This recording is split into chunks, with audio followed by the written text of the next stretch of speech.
Nilagdaan ng Pilipinas at Estados Unidos ang isang kasunduan ukol sa paggamit ng nuclear energy bilang isa sa maaaring pagkunan ng supply ng kuryente sa bansa.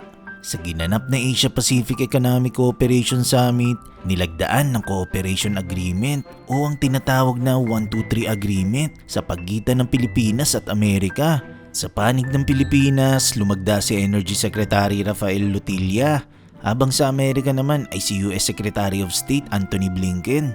Sa ilalim ng kasunduan, maaari nang mag-export ang US sa Pilipinas ng nuclear materials at technologies kabilang ng mga fuel, reactors, equipment at iba pang special nuclear materials.